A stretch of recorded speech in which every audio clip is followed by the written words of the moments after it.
Once upon a time, in a small village nestled at the foot of a great mountain, there lived a young boy named Evan. Evan was bright and clever, but he was also careless and loved to play more than anything else.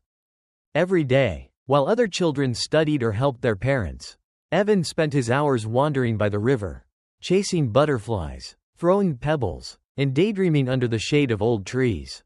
Whenever his parents reminded him to focus, he would laugh and say, "Don't worry, there's plenty of time. I'm still young. I'll study later." In the same village, there lived an old man named Hector, known to everyone as the keeper of time. He lived alone in a small house on top of the hill, surrounded by hundreds of ticking clocks, hourglasses, sundials, pendulum clocks, and ancient timepieces from distant lands. People whispered that Hector could see the flow of time itself. One afternoon, Evan wandered up the hill looking for wild apples. He noticed Hector's door slightly open and, curious as ever, peeked inside. The room was dim, lit only by flickering candles. Hundreds of clocks ticked in perfect rhythm, their sounds echoing like the heartbeat of the world. Hector turned slowly, his deep, wise eyes locking onto Evan.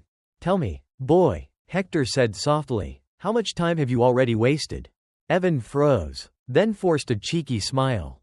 "I'm young, sir. I have all the time in the world." Hector said nothing. Instead, he opened a drawer and took out a crystal hourglass glowing faintly in the candlelight. He handed it to Evan and spoke solemnly. "This is your hourglass of life. Each grain of sand represents a moment of your existence. When all the sand runs out, your journey will end." Evan turned the hourglass over in his hands, laughing lightly. "There's so much sand here. I won't run out anytime soon." Hector only smiled faintly and said, "You'll see, time flows faster than you think." The years passed. Evan grew into a handsome young man. Yet his habits never change. He kept putting everything off. "I'll study tomorrow. I'll work harder next week. I'll spend time with my parents later." But that later never came. One night, Evan remembered the hourglass Hector had given him. He pulled it out from under his bed and froze. More than half of the sand was already gone. Panic surged through him. He grabbed the hourglass and ran up the hill to Hector's house, but when he arrived, the house stood empty. Dust covered the furniture, and cobwebs clung to the windows. On the old wooden door, a single piece of parchment was nailed. "If you wish to learn the true value of time, seek the river of time. But remember, the river only appears once in a lifetime." Following the cryptic map drawn on the parchment, Evan journeyed deep into the forest. Hours passed until he finally heard the sound of rushing water. Before him stretched a shimmering silver river, glowing under the starlit sky. Its waters sparkled like liquid light, endless and eternal. Along the riverbank stood stones carved with ancient symbols, and in the middle of the river, golden grains of sand drifted downstream, glimmering as they vanished into infinity.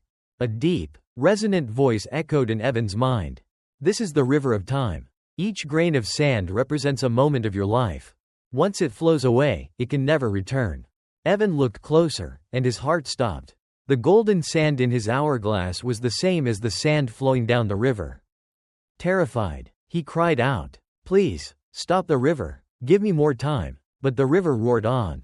Indifferent, relentless, unstoppable. Evan fell to his knees, tears streaming down his face, watching helplessly as his moments slipped away. And then, softly, he heard Hector's voice in his heart.